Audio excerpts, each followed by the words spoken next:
Good afternoon, everybody. Welcome to the show. It is Back to the Window with Scott and Scott right here on the Max Wagers Network. Good to be here. I am your host, Scott Steehn, lead handicapper at winnersandwhiners.com. And I'm your co-host, Scott Reichel, senior handicapper over winnersandwhiners.com. And together we make up just one show here on the Max Wagers Network. We're happy to be here. Happy to be part of the family. So, how's your day going? How'd your day go yesterday? What's going on, buddy? Overall, pretty good. Yesterday, ended up having a nice winning day, and on top of that, my Nets actually looked really good on national television. So we're going to talk about that game in a little while. I don't know if you had any takeaways from it, but I had a great time for about 3 hours during that game. Yeah, they looked very good. Very, very good Nets team. So much for the big James Harden revenge game, huh?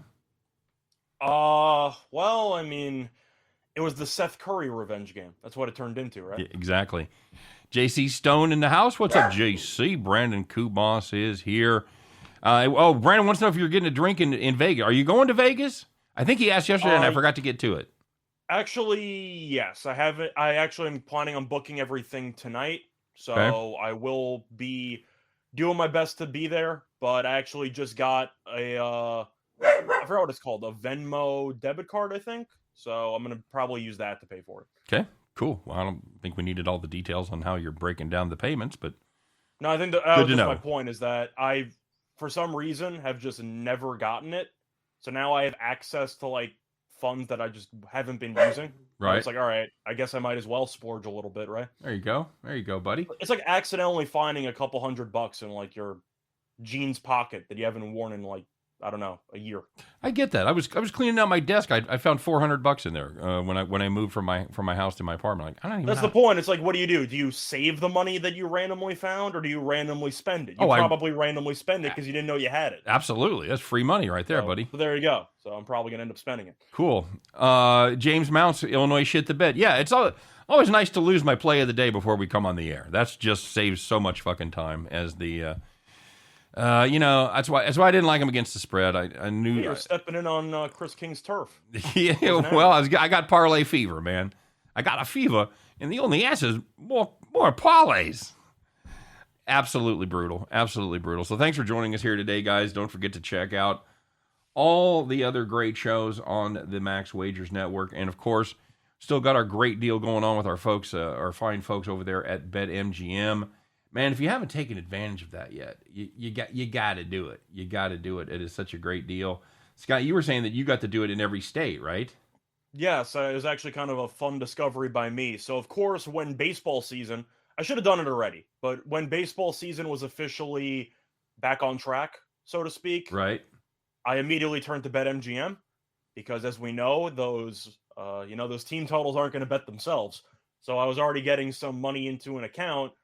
But I had an account in New Jersey, not in New York. So I figured they would just let me switch the state, keep the account, and I could just gamble whatever. Not quite. BetMGM made me create a new account for New York, which is actually good because I was eligible for the $1,000 risk-free bet, right? Which I did not think I was going to be eligible for. So I'm pretty sure that depending on which state you're in, if you go to just a different state, you can just have a bunch of risk-free $1,000 bets. Yeah, potentially. It's the way it sounds to me. That's my understanding at least. Yep, that's the way it works. $1,000 risk-free bet, whatever state you happen to be in, and of course, the way that works, if you win, you win. It's like you made $1,000 bet and you won $1,000. If you lose, they make it good. It's like it never happened. It's just a.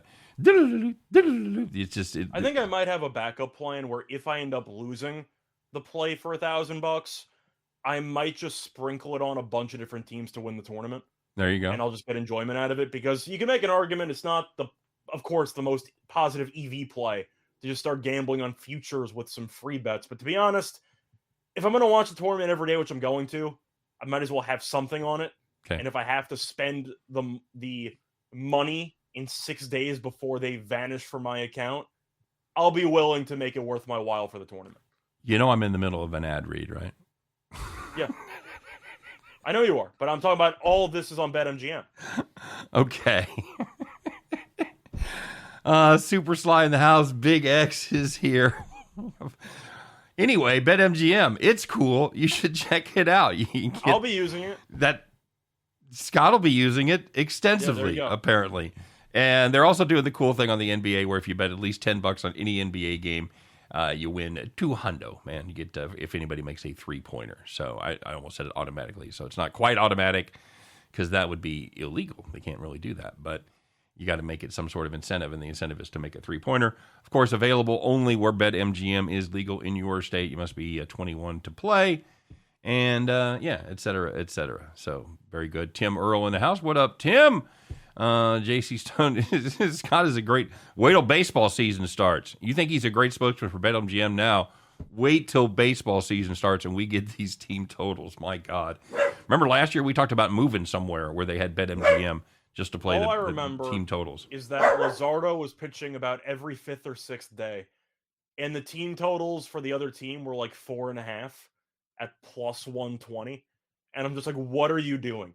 And they would have 5 runs by the 5th inning. Yeah, it was just really a never-ending cycle for about free money. A couple months. Luzardo picked it up late, but yep, especially with alternative team totals, there's a lot of good prices. Yep, absolutely right. You guys on both channels? I hope so. If somebody's watching this on Winners and Winers YouTube, tell us. And if somebody's watching on Max Wagers, because supposedly they have it set up, I pushed all the right buttons. I'm looking at them right now. Scott, you can verify as well that I have all the correct buttons pushed. Should have all the channels open. I see that we are on Max Wagers, and we are not on Winners and Winers, but it says it's scheduled. What? Whatever that means. I don't know. Okay. Well, congratulations, all the people watching us on the Max Wagers Network, just part of all the great lineup. Have you listened to all the shows yet, Scott? You should. You absolutely should. At noon Eastern Time, it's Midday Money with Sean Higgs, good cat, a lot of good information there. And, of course, our friend Allie Burns does her show Morning Wood every day at 1 p.m. Eastern Time. And then, of course, it's, the king of parlays on a monster run. Doesn't do it justice that on the Chris King and Jim Williams Just Parlay show. And then, of course, it's us. And today, on Fridays, it's just us and Chris doing NASCAR. So stay tuned for that. Vroom, vroom at about 4 o'clock. And then we close it up with Game Time Decisions. It's got Nick, Tim, and Lenny. They're getting it done there. We had Detroit Lenny on our Super Bowl preview show. Good cat as well. A lot of good hockey info there. Last-minute adjustments and goalie changes and things like that. So check out our whole lineup here on Max Wagers Network is what I'm saying to you. Tim's on Max Network. Yep, everybody's on Max Wagers. Okay, well...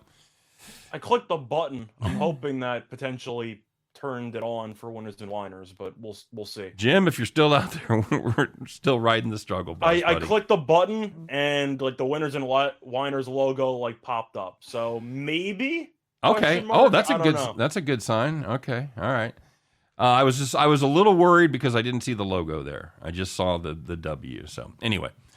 Good to be here. A big night for me, Scott. I'm going to go to a concert. It's the first concert I've been to since August, since I went to see Garth Brooks first week in August. I'm going to go see Flogging Molly at the Truman here in Kansas City. So you told me about them a couple weeks ago. Great Irish band, fantastic. Best if you like Dropkick Murphy, probably like Flogging Molly as well. It's a great time. I've seen them. I don't know, a dozen times, whatever, a bunch of times. They're fantastic. So. Are you a guy who gets a decent amount of beer at concerts, or you're just there for the music? No, I'm just there for the music. I used to be. I just don't care about drinking anymore. I don't like the effects. I drank enough alcohol for 3 or 4 people in my lifetime, and for the last 5-8 years, I'm done with it. I don't care. So this is a fun twist. Apparently, according to Tim Earl, we're on Picks and Parlays. So okay, hi, cool. All right, going? We're all over the place. Yeah. Welcome everybody. Welcome the P&P people, the Max Wagers people, of course the Winners and Winers people as well. So Scott, let's get to it. Let's talk about what happened yesterday, man, because there is a lot of stuff going on. Of course, it's conference tournament week. We kind of figured that would be the case, but let's find it. Let's make it official, shall we? Of course, guys, don't forget to like and subscribe, ring that bell. You know all the whole drill. And now you got new channels to do it. So if you haven't subscribed to Max Wagers Network yet, please do that, because this is where ultimately we're probably going to be spending most of our time. So yeah, make sure you subscribe to the Max Wagers Network. Let's see if we can get to 14 grand there too. That'd be cool, right? Looking forward to it. Right. I forgot how close we are. A couple hundred out, I think. From 14 grand? Yeah, we just went past. Well, that was for winners and whiners. Yeah, we just went past 13.8 Yeah. today, as a matter of fact. So, all right, buddy, let's talk about yesterday when all my troubles seemed so far away. It's what is this, Friday? It's the Friday edition. Holy shit. TGIF, everybody. Congratulations, you made it to Friday. And now it's time to call the cops. All right, very good. Let's start off, not surprisingly, in the conference tournaments of the NCAA basketball season. Michigan on the money line. If you had them, you were in great shape with 11:03 left. They led by 17. Oh, Juwan Howard. Come on, buddy. Should have punched somebody because Indiana closed the game on a 31-9 run. Hoo-ah! Michigan loses by 5. See you later, alligator. Wouldn't want to be you right there. Brutal. And looking at a similar collapse, if you had Texas on the money line against TCU, they led by 18 points at the half. And the reason why that's important is because TCU only scored 20 points in the first half. So it seemed like they weren't going to be able to make up that deficit. And then the second half started, and Texas forgot how to play basketball. They got outscored 43-20 in the second half. Texas lost by 5. Brutality. And finally, moving on to the ACC, if you had Boston College, Miami of Florida under 139. If you know the drill by now. Fuck, it's overtime. They were 65-65 at the end of regulation. They didn't score much in overtime, but they scored enough to beat you. If you had under 139, this game landed 140. You were thinking you had a chance. Oh, silly rabbit. No, wins aren't for you. I will give Boston College props, though, because they were so bad in the regular season, and they almost won the first 2 games of the tournament. Yeah. Good for them. Yeah. They tried. They're just not very good. They were capital A atrocious is what they were during the regular season. And then they turned into, this team's watchable. That was kind of my takeaway from Boston College the last couple of games. Fair enough. Well, there was some good news out there, and these are the people that had those nice, easy victories. You might follow. You might have followed our Bet the Farm play, or maybe you followed Chris King and his parlays. But whatever it was, you had nice, easy winners. You had one of those. You had one of those bets where you're kissing your ticket. Yeah, you ever have those, Scott? You ever kissed your ticket? Have I ever kissed my ticket?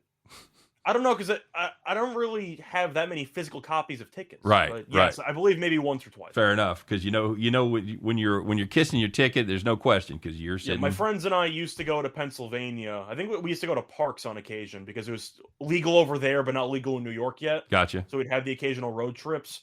Those, I believe, we would have actual printed out tickets. So I might have kissed a ticket or two. There you go. All right, you must have been sitting in the rocking chair. So the first one in hockey, if you had the Avalanche and the Hurricanes under 6.5 goals, you had no goals in the first 40 minutes. So you're in pretty good shape, and the game ended 2-0.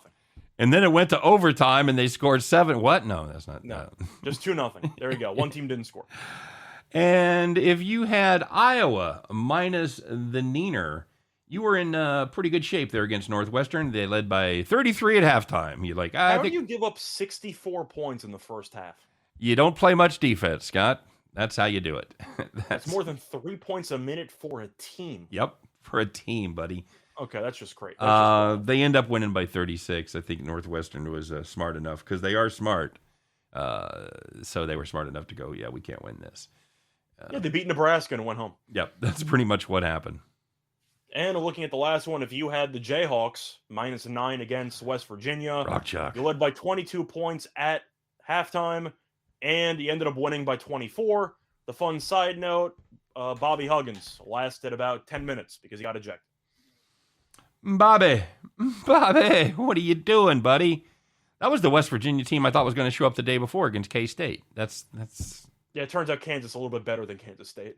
Really? I didn't know that. A little bit. Well, I saw all the banners that said we own Kansas, so I thought it was the Wildcats. That was the best thing to come out of that K-State game. They didn't mean in basketball. They meant the deed to the we found the deed in the safe deposit box.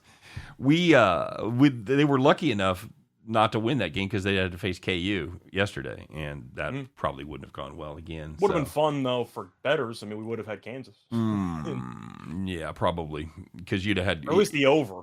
You'd have had the KU and the K-State fans in the same place. That would have probably ended poorly, I'll tell you what, you got rivalries up in your in your neck of the woods, but when you talk about Missouri-Kansas rivalries, when you talk about one state went into another state's town and like burned it to the ground and killed everybody in the Civil War, there's some real animosity there. And they started playing that series like 30 years after the Civil War was over. So there's some bad blood between Missouri and Kansas, and I think it bleeds over into K-State a little bit. It's ugly around here, buddy. And that's what I'm saying to you. Hey, let's talk about this. Sometimes we get going on stuff and we forget to do these, but we have to talk about this. And we actually teased it yesterday because it had already happened by showtime, but we got to rant about this. Let's find out who is the Friday edition TGIF, everybody. Thank God it's time for the donkey of the day.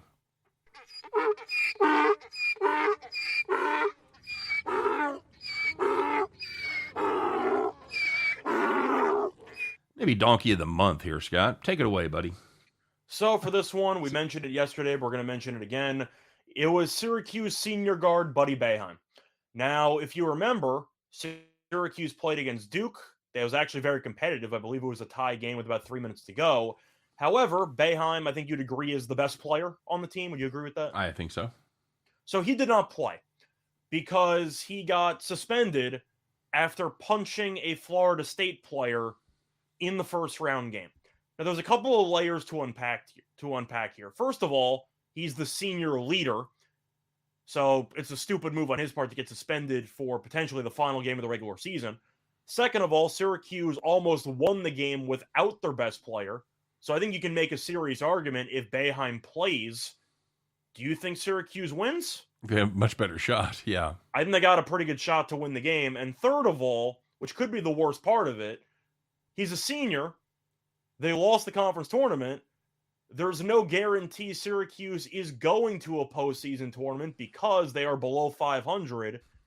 So that might be the last game of his entire college career. Be the last game of his basketball career. I think one team would give Boeheim a shot in the Summer League. Yeah, maybe. Yeah. So it's really just a lot of different That's got Italy written all over it. But when your last action ever as a player at a program, as one of the best players of the program in the last decade, is getting suspended for punching somebody in the ACC tournament, that's a pretty awful final note. Would you agree? Well, yeah, and did you want to bring up the one more point about who he is? He's the coach's son. He's the coach's son. Come on. My God. What does that say about your ability to instruct your children when they blow up like that on the court? Also, I'll answer my own question. Thank you. It says that you suck as a father. Sorry. That's the way it works. If you can't instill the basics, if you can't teach the basics of decorum and how to act in a public atmosphere like that, there's also a sucker punch. You suck. Oh, that's right. Yeah. Well, yeah. He hit him. Completely just hit him. It was. I'll tell you what, though. Hit him in the stomach, right? From a boxing perspective, decent rib shot. Body blow. I've seen worse rib shots. Body blow. You remember that game? Yeah, but of course. But still, it's just one of those situations where, as a senior leader and potentially your final game ever, you can't cost your team the entire postseason run. Agreed. Zach Vaughn saying Syracuse players always act like whiny crybabies when I watch. So does it fucking Boeheim. Yeah, I agree. Detroit Lenny says, stop in and hit the like button. Don't forget to like and subscribe and ring the bell on Max Wagers Network. Damn right. Detroit Lenny, fine human being right there. And damn good handicapper. So make sure you check out Game Time Decisions with Detroit Lenny and his pals over there. Going to be right after our NASCAR show today. Every other day, it's right after this show. If you have an extra hour to kill, it's 5 p.m. Eastern time. So, Brandon, I'd say it was a pretty good shot. It was really a weird spot where, like, the ball went in the hoop. I think it was for a free throw, and he was trying to box somebody out. And walking back, he just decided to hit him with a rib shot. I don't really know why. The guy hit the ground. I don't think he made the 10 count. So I think Boeheim might have hit him with a knockout blow, but the ref stopped it early. Shot. I don't know why he did it, but it was really stupid. Zach Vaughn said all the talk about parenting. How about Coach K's grandson with the DUI? I don't know if I really roast grandparents. They got more of a pass because you're getting more influence from other people. But yeah, that's not ideal either. It's not ideal, but to be honest, in college, I did a lot of, let's just say, drinking before I was supposed to. I'm not blaming my grandparents for that. Like, that was all me. Dude, I will admit I've had a somewhat checkered past, and I have a DUI on my record, but I was like 22, and Uber didn't exist. Nowadays that Uber is here, I have no sympathy at all for anybody that drinks and drives. None. Either have I have never gotten behind the wheel of a car while drinking. But that's also because I personally think it's stupid. I'm always curious when it comes. I'm not going to go into a full-on parenting question here, but I am curious how much when the kid actually joins college or, gets older, how much of it is instilled values and how much of it is common sense? Because I feel like common sense told me don't get behind the wheel of a car if you've been drinking. And yet a lot of people just don't have common sense, they kind of go together. Because you teach your kids how to use and develop their common sense. You teach you teach them what to look for, experiences and things like that. So yeah, I don't want to go down too far in the parenting weeds, but I'm just ashamed of Boeheim, which what are you going to do?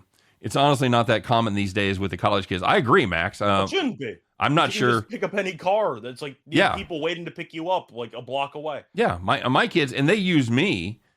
Because 3 of my 4 kids are still in town, and I tell them, I don't care to this day. Some of them are a couple, almost 30. I don't care.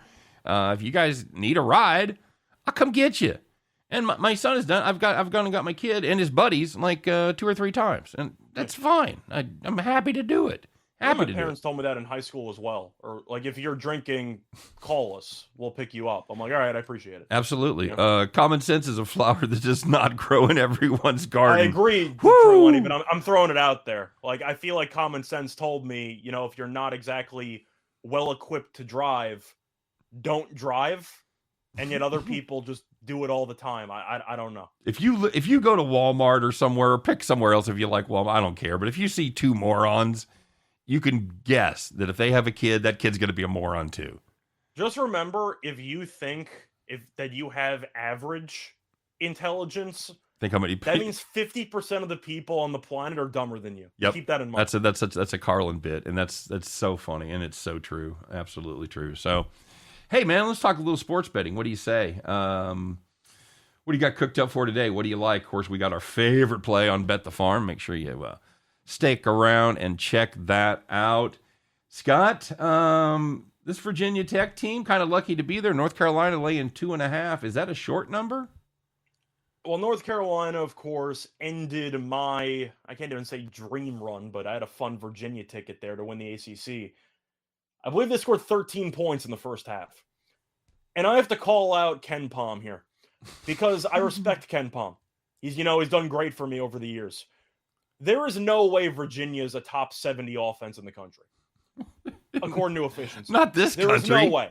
They scored 13 some country. Half against North Carolina. They went scoreless for 8+ minutes against Navy earlier this season. Ken Pom, I'm calling you out. There is no way Virginia's top 70 in offensive efficiency.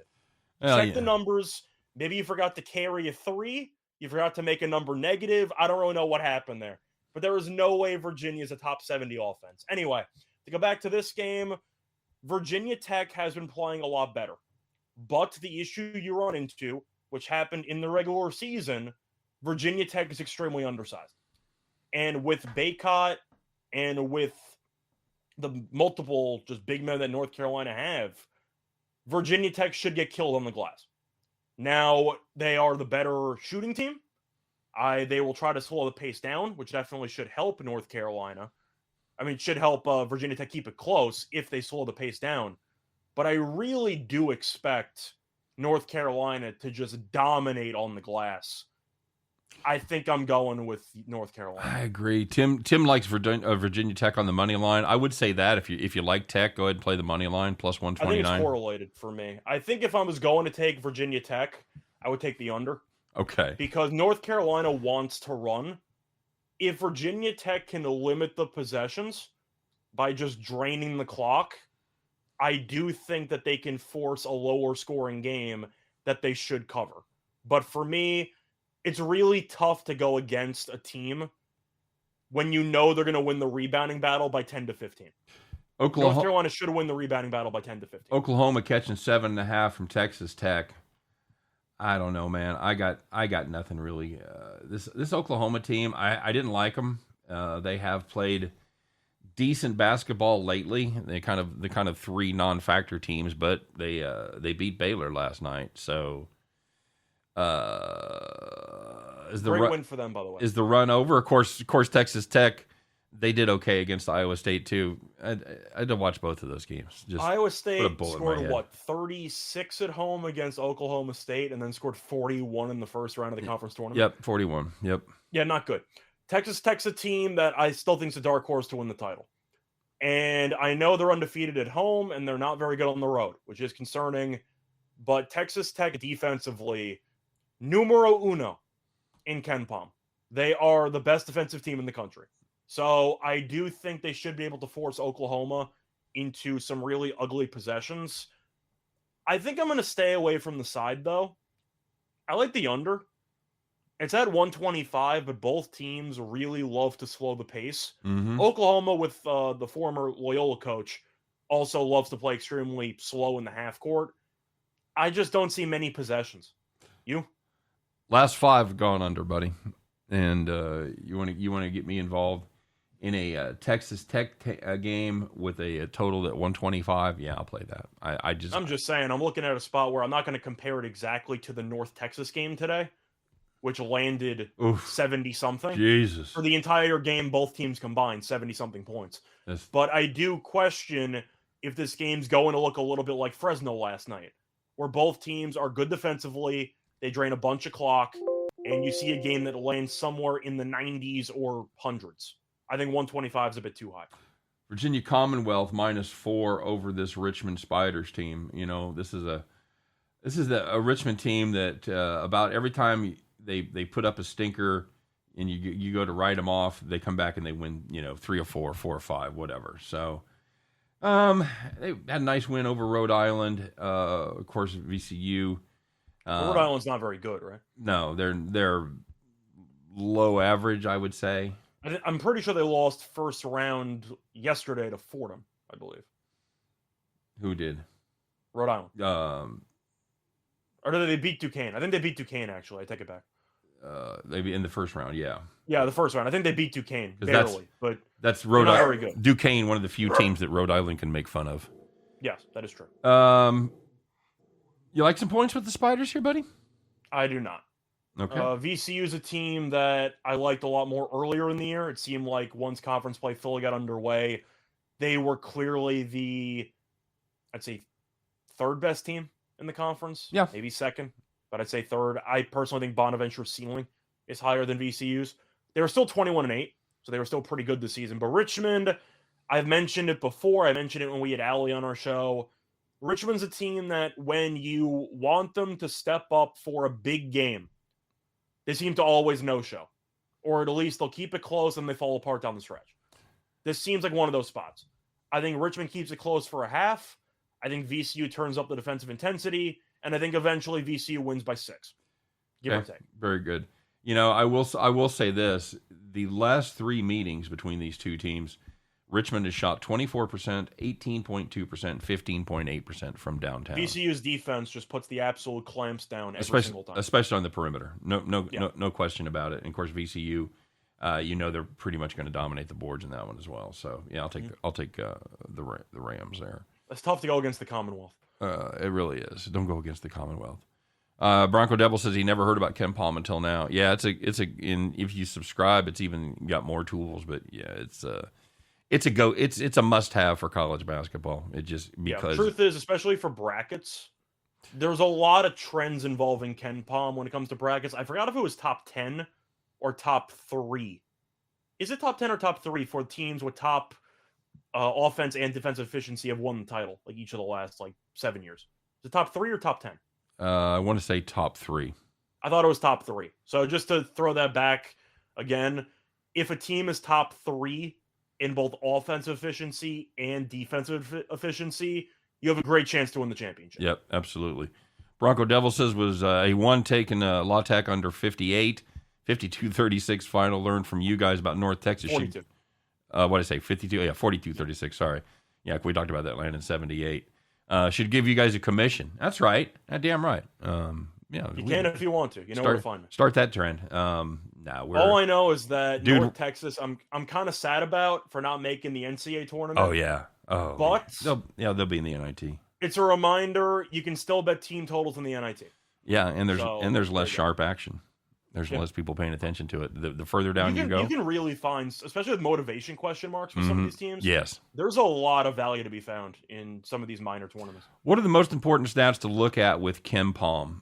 By the way, we're of course kidding. We love doing what we do. I get more pleasure out of picking winners for other people than I do winning money myself.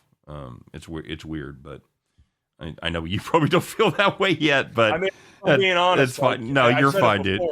If people want to send me something, you can. I don't ask for anything. No, you're good. And it's if you like, and that's why I have a premium service. So I'm certainly not going to denigrate that. But if you want more picks, you can certainly get the premium service over there at Winners and Winers.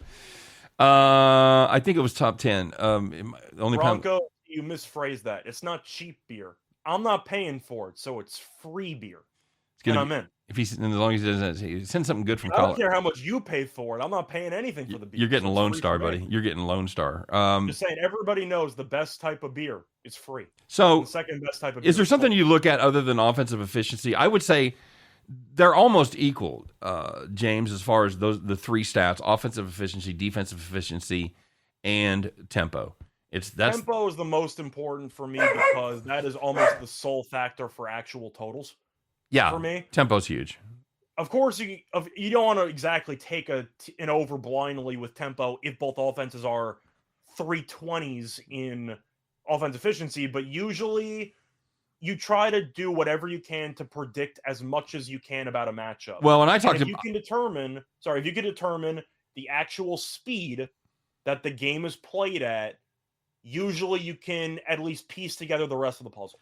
See, and I talked yesterday. I like to incorporate basically shooting and tempo into one synthesized figure, and to me, that's number of shots allowed and number of shots taken. So that's kind of what I'm looking at as well. But I look at offensive efficiency, defensive efficiency, and the tempo. Now, if you want to factor in luck, I don't know how much credence I put in that because they'll tell you that Providence is the luckiest team in America. All they do is win, baby. All they do is win. So I don't really factor in luck. Occasionally, I'll look at strength of schedule. Occasionally, but at the end of the day, it all gets morphed into what conference you play in. So like you can't really factor that in for that much. I have to go to a different site though for rebounding rate. I kind of wish Ken Palm had that, but they don't. So I have to look for a different site there. But the main three for me: adjusted offensive efficiency, adjusted defensive, and tempo. Those are my main three. And if you're a numbers geek, you can read about how they're adjusted and how they synthesize the true figures down.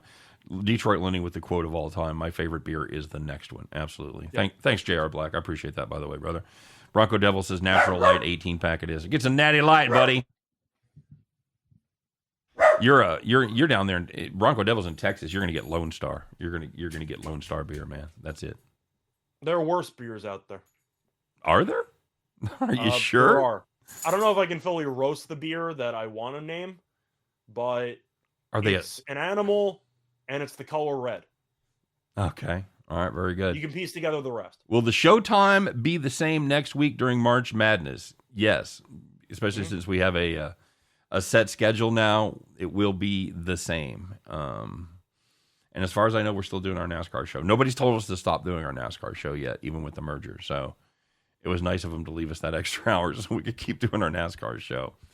It was a bloodbath last week. So if you want to see, I think the NASCAR show, it's not even just about the profit. It's like it might be the loosest form of broadcasting that we actually have. Certainly is that? Yeah. Oh, for us, absolutely. Yeah, for us, of course. No question about it. There are definitely worse beers out there than Lone Star. Really? Okay. Well, Wiedemann. You have Wiedemann up there in Wisconsin?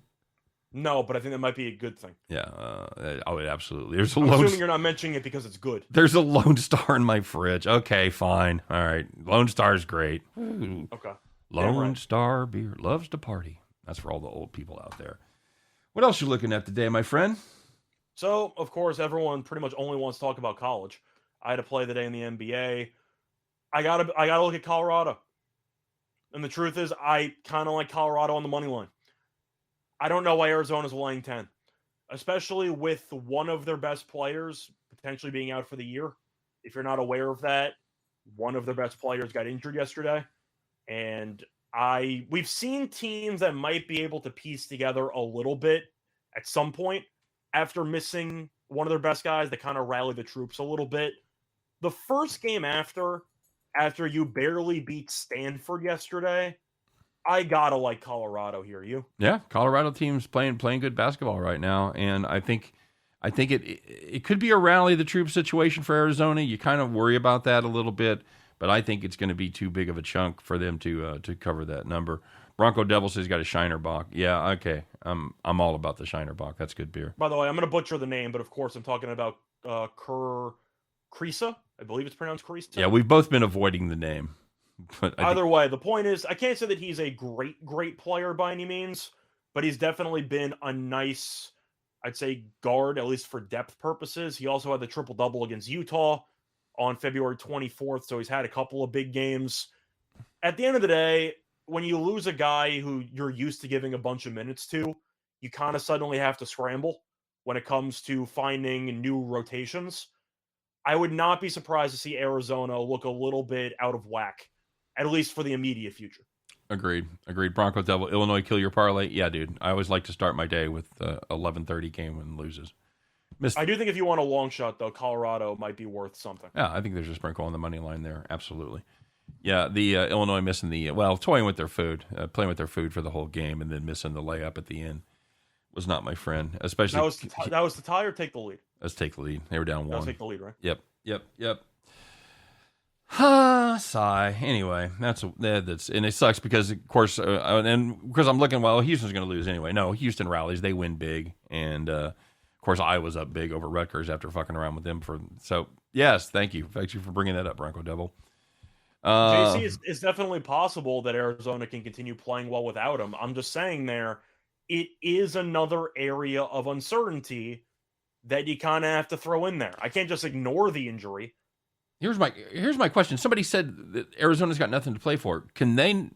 Are they a guaranteed one even with the injury if they lose to Colorado today? The truth is yes. Okay. I think that if they lost to Stanford, I would make an argument no, they'd be a 2. Okay, winning the first game, locked them at 1. 29-3. Okay, all right. Yeah, if they lose to Colorado, they lose to a tournament caliber team. Yep. Stanford wasn't going to make the tournaments. That would have been a really bad loss. I think Arizona clinched a 1 seed. However, I can't say there's nothing to play for because, of course, the consolation prize of every team is to win the conference tournament title. Mm-hmm. So Arizona's still trying to go for some hardware. Yeah. Yeah, I realized they're trying to go for some hardwood hardware. Yeah, some hardware on the hardwood. There you go. Nova -2.5 at UConn. Against UConn. It's a obviously neutral site game. This was a home series, man. Connecticut hasn't covered either time. They won the last one, but they just won it by 2. How do you feel about this, bud? I'll let you go first because you clearly already are leaning one way. I like this. I like this UConn team. I'm just not. I have more confidence in them at this point than I do Nova. I don't know that they are. I don't know that they're going to win outright. But again, I think it's going to be a 1-possession game. If it's close, give me the points. I'll take the 2.5 with UConn. You? I think I'm going to go Nova here. I know UConn managed to beat Villanova earlier this season. It involved, I don't want to say a massive collapse by Villanova in the final 45 seconds, but it wasn't good. Villanova's just dominated the series in the last couple of years. And even though UConn is a team that I do like, and I think they're pretty good, Villanova has just had Connecticut's number in previous years. 2.5, I think, might be a bit of an overreaction to Villanova struggling yesterday against St. John's. I think Jay Wright gets back on track. I'll lean Villanova. It's a game I will sit back and watch but not play. Yeah, I'm the same way. I think there's Too many other good plays out there. I do think though that total seems a bit low. I actually don't mind the over there.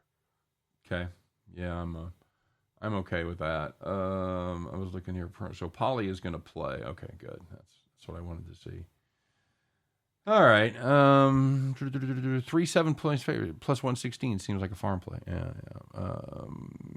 Chris is an erratic shooter. That is true. I don't think he's a great player, but I do think that it's important when you have a guy who's used to getting so many minutes, and suddenly you throw in a seventh man, and suddenly he's starting.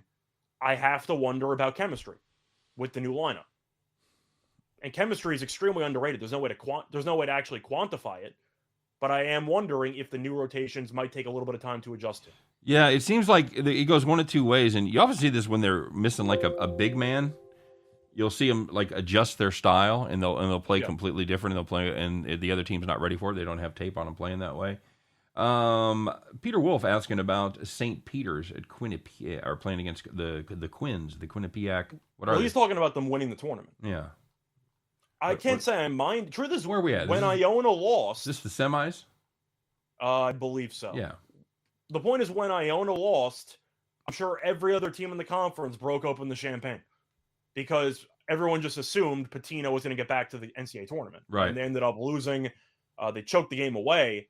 But the fact that now the big dog in the conference is not there, I don't mind taking a shot with the hottest team right now. Mm-mm. I think St. Peter's is pretty good. Yeah, and they are the hottest team, and they have You know what St. Peter's is? St. Peter's. You mean what their mascot is? They're the Peacocks. Peacock? Yeah, that's right. They're and Quinnipiac is what, Scott? Oh boy, I know it's like a it's a tigerish. It's a cat type of. Oh god, it's not Panthers. So close. You're in the right jungle. I know exactly like the family and the logo. I'm trying to. It's the cat family. It's just the cat family. Yes. Oh god. We're gonna have to call time on this. Time is money, buddy. I'm just gonna. It's the Bobcats. Thanks for playing. It's the Bobcats. Yeah. Okay, cool. Is that what you're good? I knew it was a cat of some kind. Damn it. JC Stone said if Arizona loses tonight, it won't be because of Crystal being out. It will be because of Arizona will back off. Well, I also just think Colorado's pretty good. So I think that it's not just like I'm blindly assuming they're going to struggle just because. Colorado's also been really good for the last couple of weeks. So I do think that it can go both ways. I just don't think Arizona should be laying 10. It seems a little bit rich to me. Holy shit, JB. Tips off in 5 minutes. No pressure. Tulane Temple got a couple of injuries here. Who's hurt? Who is hurt for Jalen Cook? His question was, he out? I'm assuming he's out.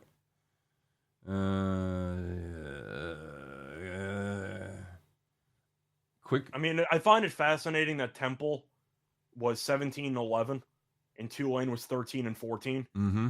And yet Temple is getting 1.5 here. Yep, I know. It seems like Tulane might be the play on principle. The under would be my play. Totals drop from 138 to 135.5. Yep. But it does seem like they're expecting a lower scoring game, and Temple's not exactly an up-tempo team. I don't mind the under. Okay. Yeah, I'm with you there. I would probably go the other way as far as I would lean Temple. I'm just mentioning the side there does seem trappy. I want to see, and I want to check those injuries real quick. Well, the game actually just started. So did it really? Oh, such a heartbreaker. All right, when that happened. Good chat. Oh, yeah, it's on the TV in front of me. Sorry, that shows you I wasn't even paying attention.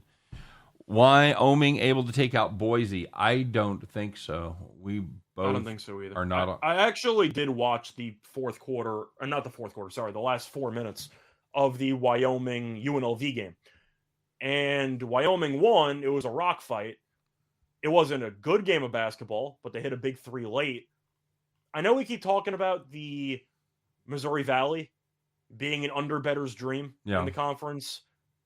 Is the Mountain West tournament giving them a run for their money? Because if you look at the games yesterday, the totals weren't even close. Well, that's true. And you've got ridiculously good defenses out there and teams that play at a fucking snail's pace. You've got Boise Even State. Colorado State's game was like 104. See, that I don't understand, because you've got San Diego State, Boise State, Air Force.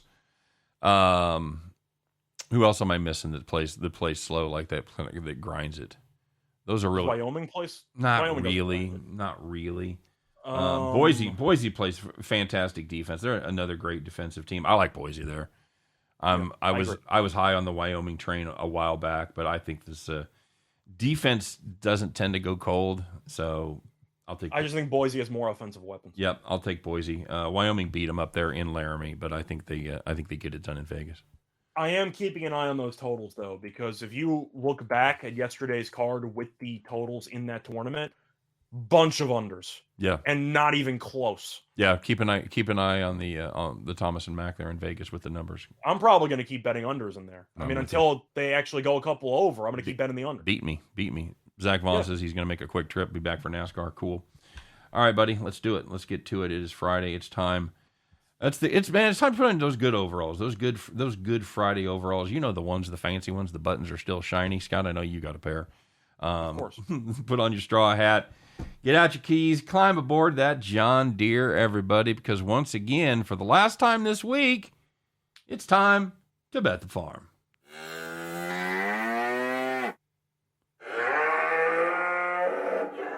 Thank you, Cash Cow. Scott, how'd we do yesterday? So we ended up having a team total. We had a Rice team total under 57.5. They scored 17 points in the first half. They finished with 50. Nice, easy winner. Cue the banjos!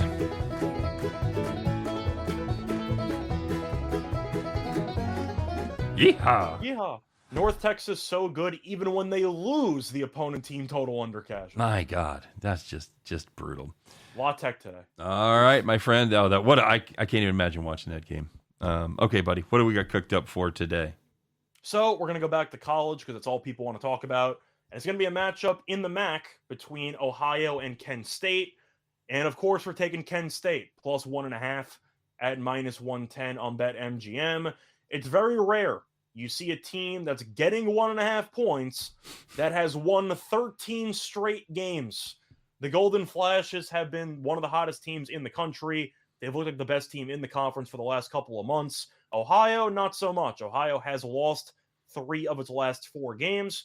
Plus, Kent State has the better defense, ranks 94th in defensive efficiency according to KenPom. Ohio ranks 130th. And Kent State much better at rebounding. The Golden Flashes rank 69th in a rebounding rate. The Bobcats rank 197th. Kent State, we just think, is the better team.